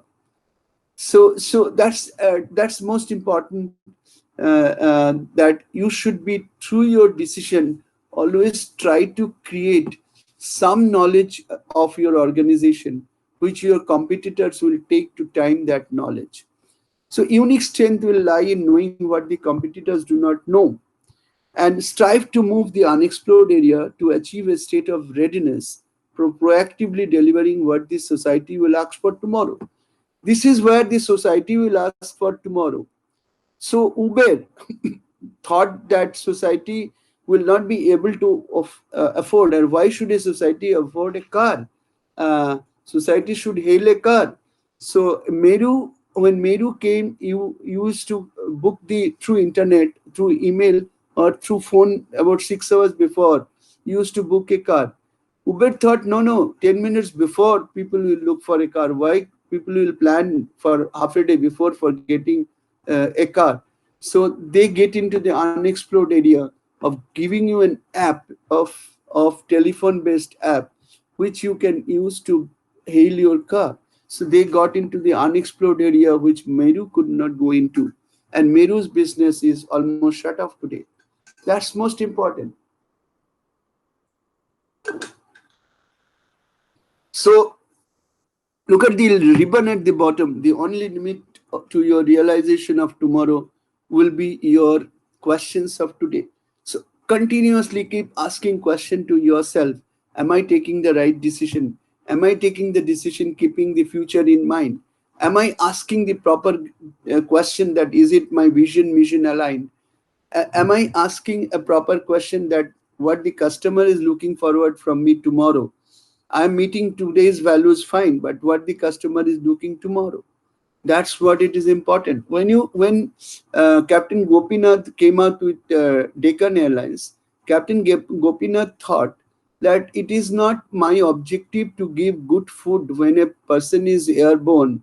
My objective is to reach a person from place A to place B on time at a reduced price. So he started Deccan Airlines, where there is no food used to be served. We call now no frill, because if you have to serve food, you have to load food at the point of airport where you are taking off. Loading food is is a very time consuming phenomena. Moreover, if the food is not good, you will earn an image unnecessarily. So stick to your business. Your business is reaching the person at the right time, to the right place, from one place where he is boarding. So a simple thinking change about the business created another business line, which is called no frill airlines. So always keep on thinking that way. What exactly is my business? Is secondary objective become receiving my primary attention? First, let me achieve the primary objective of my business, then go for the secondary objective. So, what are the long-term key drivers of your value for money? High capital output ratio. By deploying 1 crore of rupees, how much money I can generate? How much production I can generate? Next question is, do I have to do everything? If a car manufacturer start producing all 600 components required for a car, he will never be able to produce a car. So what he does, he outsources. So today in your decision making, you can also think of which are the items which I can outsource and thus reduce my costing. Whole life asset costing. Next is, if I buy an asset, what is my total cost of running the asset? So when you must have heard senior people saying, don't buy this car. This car is cheap now, but your maintenance cost will be very high, like diesel car. So one time cost of procuring an asset is not important. Whole life asset costing is also important. So don't be foolish in terms of selecting a certain asset and allocating your cost money to that asset without thinking that in the long run, when I run the asset for producing business goods and services, whether I'll be spending more. Economies of scale. I should not run a Ferrari car at the speed of an ambassador. It means that I have created a capacity for 10,000 tons per annum, and I am producing 5,000 tons per annum. That means I am running a Ferrari in the speed of an ambassador or a Fiat car. So, economies of scale, running an organization at the appropriate level of capability and capacity is very, very important. Next is procurement. When you take a decision regarding procurement, please think of the benefit of volume and inputs and utilities. Benefit of volume means you should be procuring in such quantities from such people that you get a better price, and you also buy the right item at the right price at the right value from the right source. And these four R's helps you to decide about your procurement. So decision management should be focused on different things for different items, like capital output ratio when you are talking about production capacity versus production, outsourcing when you are thinking about creating your own facility versus outsourcing some facility. Whole life asset costing is present cost of buying versus future cost of running. Operations, that is volume. Procurement, right material at the right time for the right source at the right value. Capital structure risks. You don't take too much of debt. That's what has happened in India. People kept on taking debt without injecting equity, and NPS galore came in. So, single point responsibility. Whenever you take a decision, don't make it everybody's baby. Give the decision implementation responsibility to a person or a group of person with a leader assigned as the group leader. So, don't give collective responsibility to take collective decision, but responsibility to it be personified. Give him sufficient authorities. So decision management should again keep in view that the decision which I am taking, am I myself having the authority to take the decision? Am I myself having the authority to allocate the resources to execute the decision?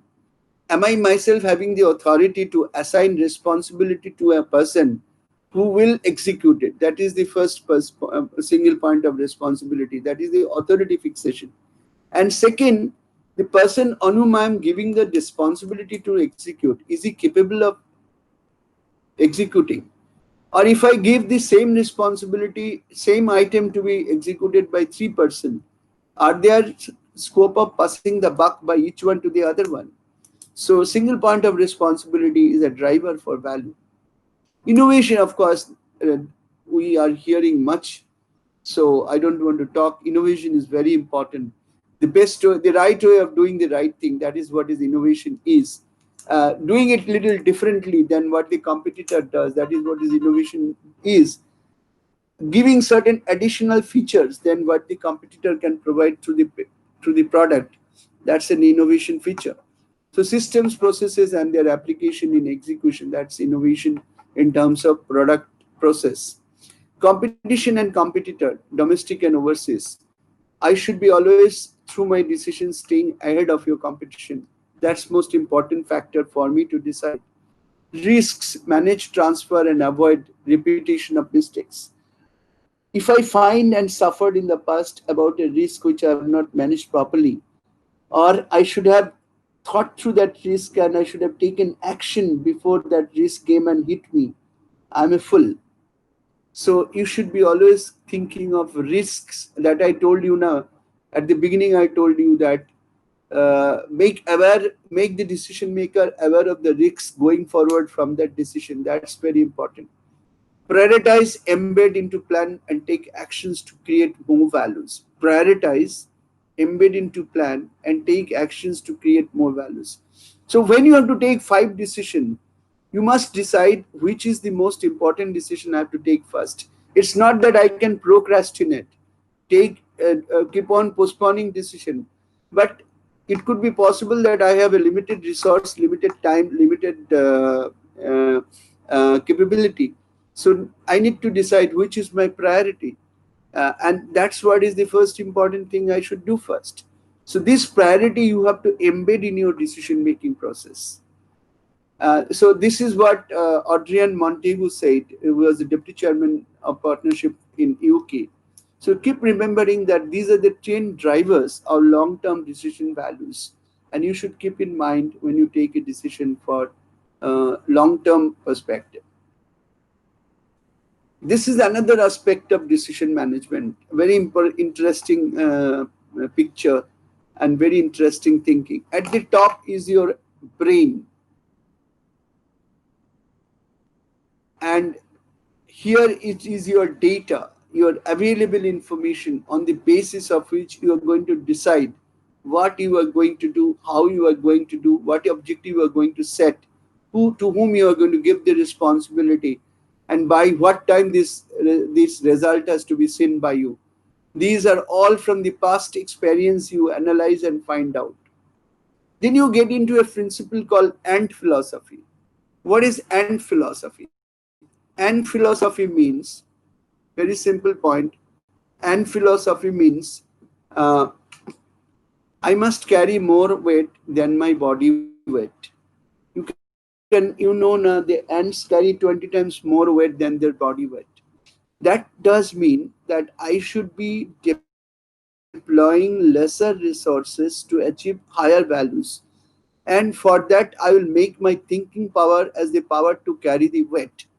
So my willpower, my compassion, my ethics, my emotional intelligence will help me to carry more weight than my actual, which is possible to be carried. And if I can do this, I can do success, meet success. So think, analyze, carry more weight than what you are capable of carrying through innovation, invention, thinking process, and finally you meet success. So thinking is the keynote of success. Analyzing is the keynote of success. Achieving higher result with lower deployment of resources is the key string. You are a good decision maker. So, what are the general management point of view in decision making? Now, let us summarize what we have discussed so far in 10 points. I'll give these students to read it for a minute.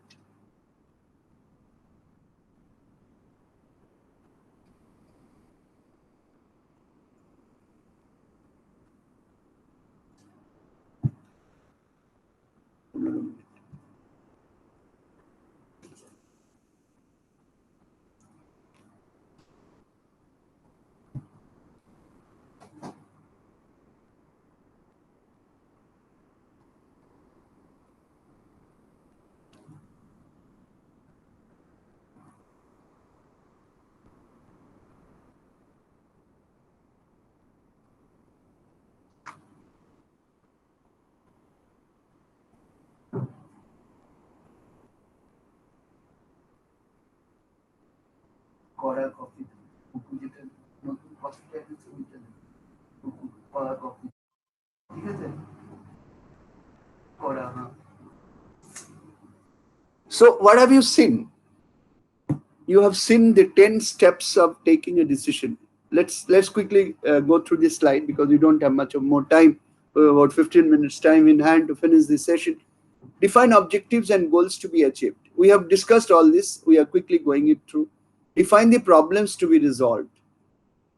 Study the internal and external realities. Apni औकात को समझो.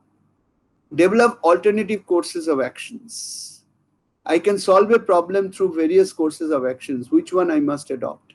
Critically define and give due consideration to limiting factors. I should define what are the critical aspects of my decision making and which are the areas which can define the limitations of my result. Which are the limiting factors? Is capacity the limiting factor? Is availability of raw material the limiting factor? Is my productivity is the limiting factor?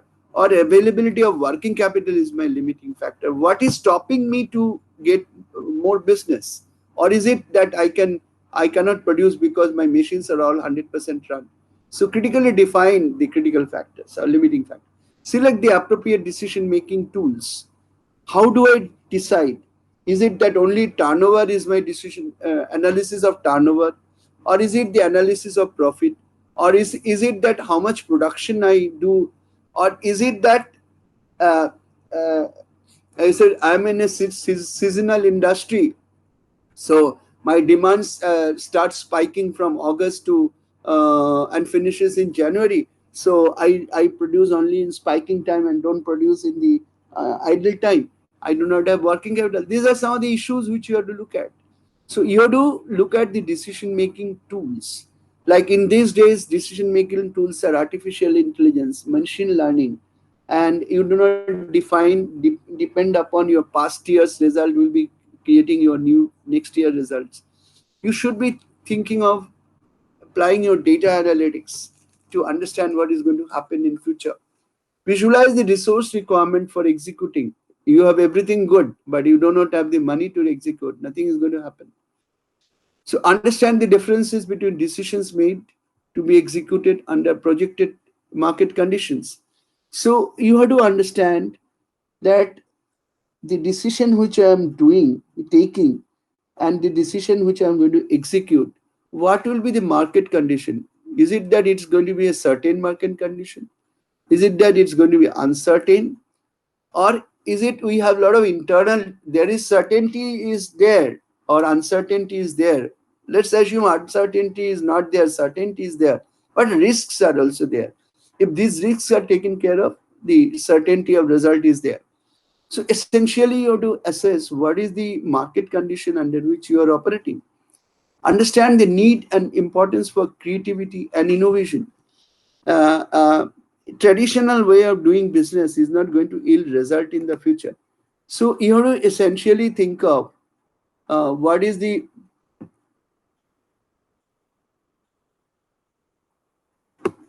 so most important thing you need to understand that what is the thing which I can do a little better way, a little creative way, a little innovative way.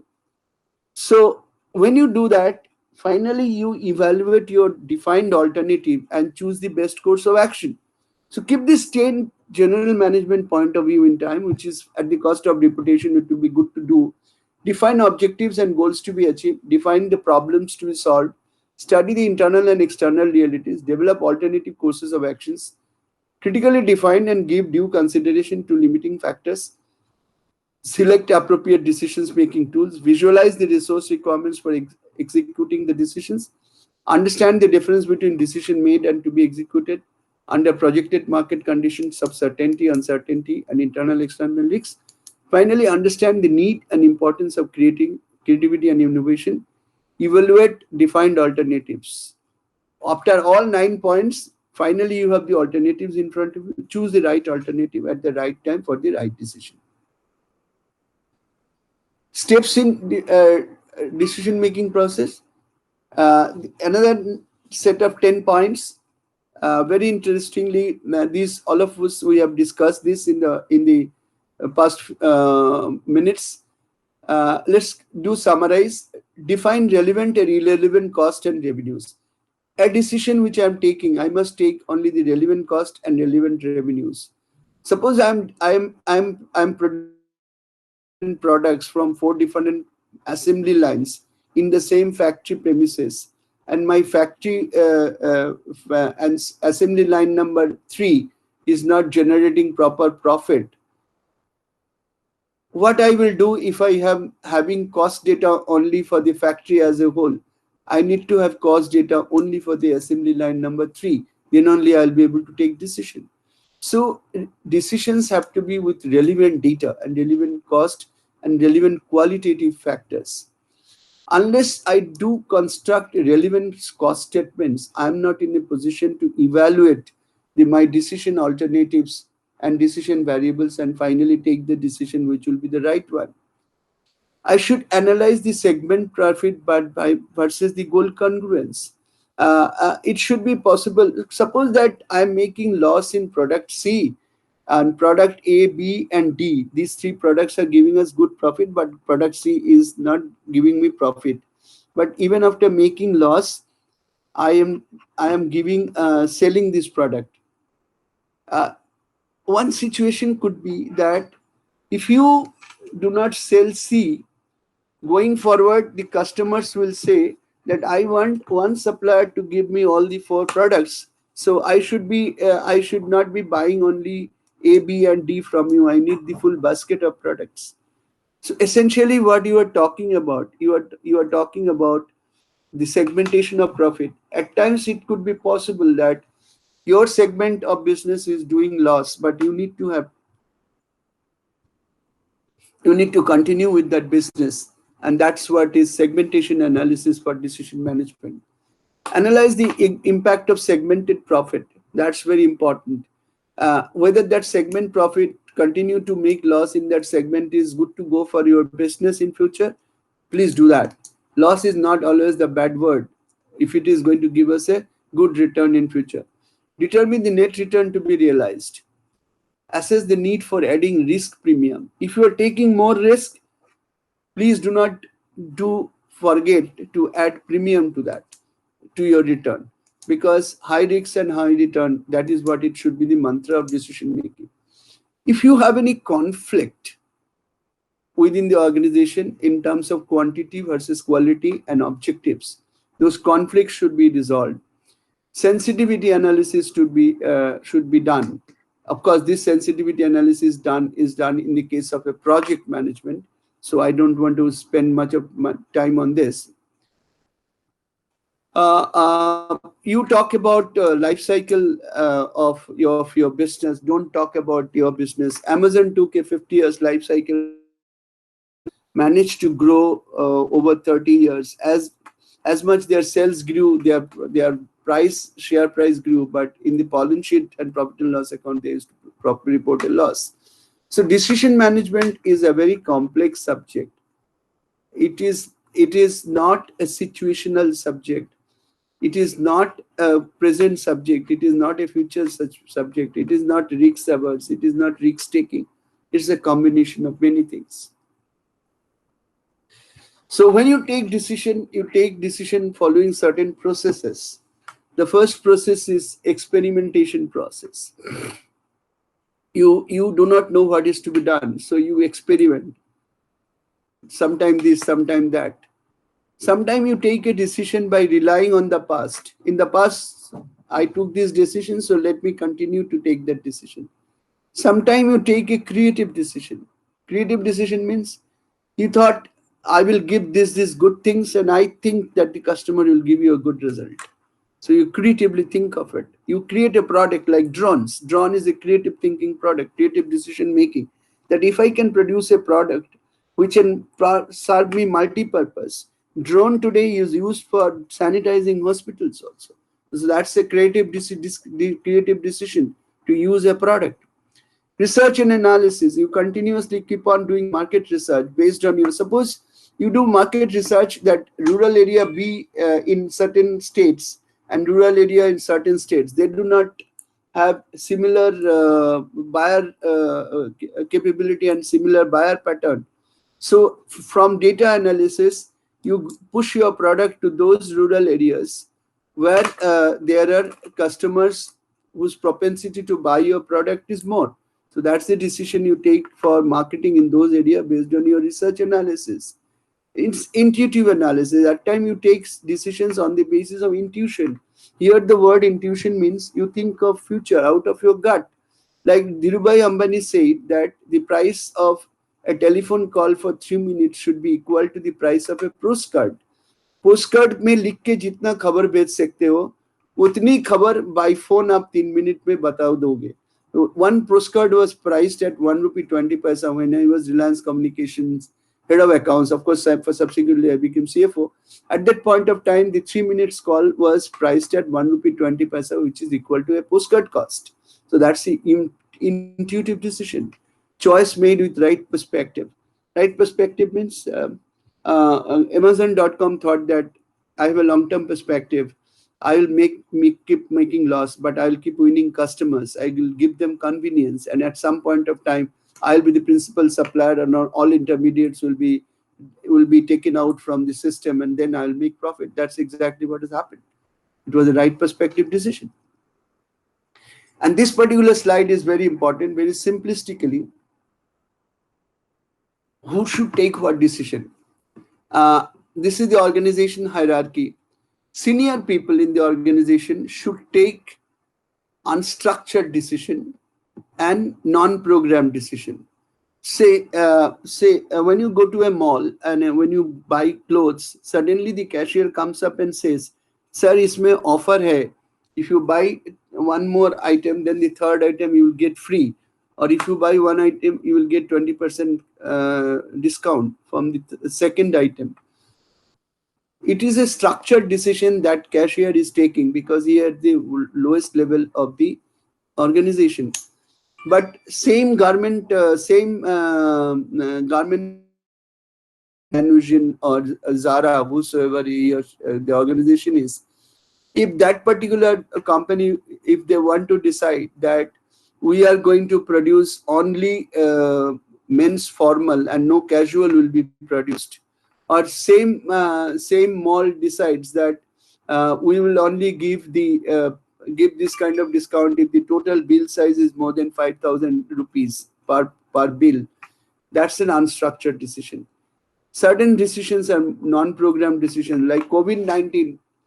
What will happen, how the revival strategies will be done in the COVID-19 pandemic situation? That's a very non-programmed decision, because what is non-programmed? Every day you don't take decision, don't take this decision. Every month you don't take this decision. These decisions are unprogrammed or non-programmed. So non-programmed decisions and unstructured decisions are taken by the senior people of the organization, and structured decisions and programmed decisions are taken. Structured decision and programmed decision are taken by the lower rung of the organization. So these pillars is very important for you to appreciate. So you have to review the organizational philosophy, principles and practices about structured decision and unstructured decision. What decision you want to be taken by whom, and is he properly empowered to take that decision? In terms of decision making, I'll take 4 more slides and 1 more story, and then I'll finish. This we have almost discussed 7 WH principles of decision making in terms of business management. What are the latent needs and demands of the business? Who are the present providers? When the product is to be delivered? Where is the universe of customer located? Whose regulations are to be complied with? Whom should the user refer to case of trouble? Whether any better solution is being offered by competitors? How to minimize risk and value destruction? See, this 7WH, whenever you take a decision, you ask 7W oriented question and 1 how oriented question. As long as you are not getting an appropriate answer against those 7 Ws and 1 H, you should not be taking a decision. At times we suffer from traps. We should not be suffering from traps in decision making. There are 8 types of traps in a decision. The first is the anchoring trap. A business manager gets in information first and he gets anchored to that information. That is his anchoring. Or he has taken first decision in the first year. He thought that the continuing forward, the same decision will go. So he should not be having an anchoring trap. Next is status quo. At times people are biased. They can never think that the future will change. Exactly that is what happened in BlackBerry. BlackBerry thought there will be no better technology than by my technology, or Kodak thought that digital filming will never come, although they were the digital photography inventor, but they thought that paper will continue, and they suffered from the status quo, and they are gone today. Some cost. At times we take a decision and spend a lot of capital expenditure. We thought that we will be able to save that capital expenditure by making best use of the capital expenditure, but actually we fail. We cannot. So we try to save our sunk cost and take wrong decision. At times we look for confirming evidence. uh, uh, we have we have a particular preference of taking a decision, and we are biased to that extent, and we try and take information to confirm that this is the decision which I should take, and this is the information I look for. The moment I get that information, I take the decision, but we do not think that that is not the right decision to take. Next is framing. At times we do not define the problem correctly because we don't have proper information in front of us. We take a decision without defining the problem correctly or defining the opportunity correctly. And we end up taking a decision which doesn't fit into the problem. Subsequently, we come to know in hindsight, अरे हमने तो समझा ही नहीं था क्या problem में मेरे को डील करना था. Sometimes we become overconfident, and if we become overconfident, we are going to take either suboptimal decision or loaded division. We take certain decisions which we think that we will be able to solve the problem with, but at times if overconfidence puts us into trouble. So that's a trap. Prudence. At times we become too conservative. We become too prudent. If we become too conservative and too prudent, we take traditional decisions and make business to suffer. And we suffer from recallability. That is, we give undue weight to something dramatic events. Last year so and so happened, so this year so and so also will happen. So we rely upon this so and so to happen as it happened last year. Or we something which my competitor could take advantage of, I will be able to take advantage of. I do not know how the competitor took advantage of, but I thought I will be able to. Thinking will do not go. So recallability is another trap we suffer from this decision. At times we suffer from rounded rationality. We do not operate at the time of taking decision with proper rationals.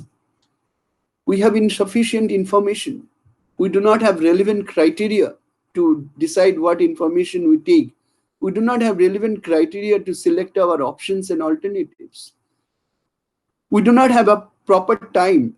We always are short of time. Without going into detailed analysis, detailed work, because of short of time, and we do not have proper cost analysis in front of us, or we do not have resources to spend for taking the proper decision by analyzing the proper data and collecting the proper data. At times, our quality of data is bad because our people are bad. Our data collection system are bad. Our data analysis systems are bad. At times, we ourselves as business managers suffer from mental constraint. We are not happy. We are not motivated. We have our own problems. We have mental constraint to solve problems. At times we suffer from fear psychosis. If I make mistakes, I will be thrown out of employment. So all this rationality gets bounded in a cage. A business manager gets bounded in a cage, as you can see from this particular picture. So what is the result? You compromise on the best possible solution. You don't take the appropriate decision. You go for something which is acceptable to the leadership team. You go to the path of least resistance, and finally, you satisfy people, rather optimize the result. Human biases can affect strategic business decisions. So don't try to be biased. Try to be open minded, have all the data, all the information with you. Whenever you take decision, do not be frustrated. Don't allow your self frustration to come in front of you. Always rely upon the quality of data. Always look at the data you yourself before you take any decision. Never compromise on anything before taking a decision which is going to be proved costly if it is wrong. And finally, you take a decision on this 6 C's. Um, After this, I'll tell you a story and close the points. This 6C analysis is: construct clear picture of what must be decided, compile list objectives and requirements to be met, collect information alternatives that meet the requirements, compare alternatives that meet the requirements, information that meet the requirements, and alternative ways and means of deciding. I can do it in way A, I can do it in way B. Which path I will reach the destination, going to way B or way A, that is my comparison. Consider what might go wrong factor. This time and again I'm talking about this point. And commit. Finally take a decision and remain committed through it. So these 6 C's are important factor. See, what you are seeing in the picture is a very interesting point, which changes your perception, your goal, your priorities, your style, your acceptability, your demands, your risk, resources, and business specific factors. This particular chick, when is born from the egg, what do you have to think? You have to see whether it is a hen or a chicken. If it is a hen, you will have to nurture it because it will be the further resource provider. It will lay more eggs. If it is a chicken, that is needed for some time, but whether it will be grown up in the hatchery for mutton purpose, that is flesh selling, that's important to be understood. Uh, that's important to be understood. So at every point of time, you have to do a value judgment. Whenever your decision yields any result, that result has to be also evaluated for beforehand as you evaluate your decision result.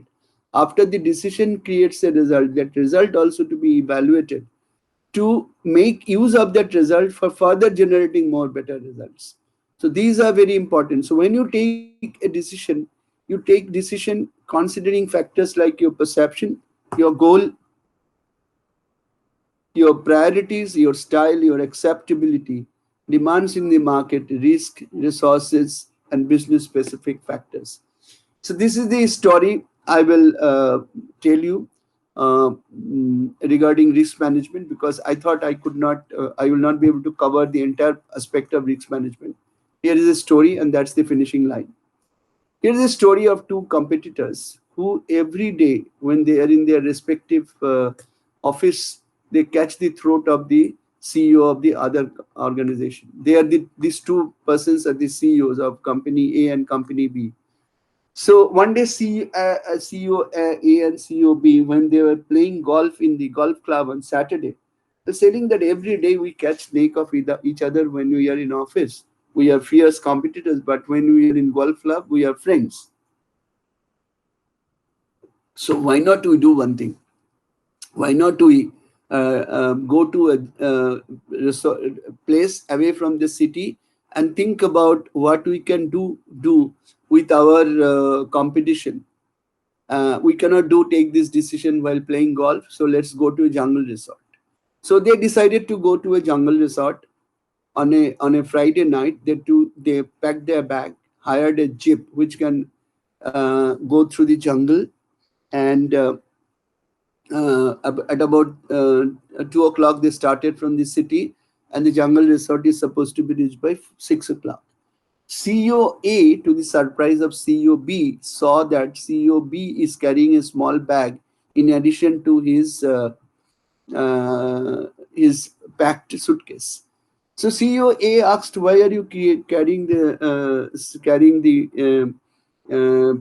small bag with you? What is there inside?" He said, "That is my habit. I keep small things in that bag. So always whenever I go out." So suddenly at about 5:30 in the evening, when they are about 3 to 5 kilometers away from the jungle resort, this heard a wolf is roaring, a very big wolf, and the roaring sound was very ferocious. Then CEO was telling to the driver, "Please drive fast. We have to reach there. Some wolf is coming." The driver said, "We can't drive fast. This is a jungle area and it's evening. I can't drive fast." Then CEO A, to his surprise, saw that CEO B is opening the bag he was carrying inside the jeep, and he saw that he is taking out a sneaker, a running shoe, with a pair of socks, and he was wearing the socks for wearing the sneaker. COA told that, "Hey, you cannot run faster than the wolf in a jungle, even if you wear this sneaker." You know what was the answer of COB to COA? "My objective is not to run faster than the wolf. My objective is to run faster than you, so that wolf get you as his prey, eats you up, and I get away from the risk." So one of the most important consideration for taking decision is to avoid risk management. And of course, risk management comes from corporate governance. So you have to be governance compliant and you have to be risk enabled. So these are the two things which I would keep request you to keep in mind, that whenever you take a decision, be governance compliant. That means you look at the legal and regulatory boundaries, you be transparent and disclose every information, you be ethics and have a good business practice, and you risk and performance management should be good. You allow your independent directors to be independent, you allow your board to function properly, and you allow your audit committee to function properly, because at the highest level of the organization, business decisions are evaluated and business policies are decided. At times, policies direct the business decisions to be taken and managed ethically and properly. So, governance is an important factor, and risk management is an important factor. With that, I close my discussion. I hope you have enjoyed and you have spent 2 hours on this video. Hope this video will help you to be a successful business manager through taking successful decisions. If in one decision might these teachings help you to take it correctly and generate value for your organization, I will think that my 2 hours of effort has been useful for you, and I hope you will think that 2 hours of spending time on my video will be useful. Thank you very much indeed. I look forward to have you in my LinkedIn and Twitter connection, because that is the platform through which we can have enduring relationship. Thank you very much indeed.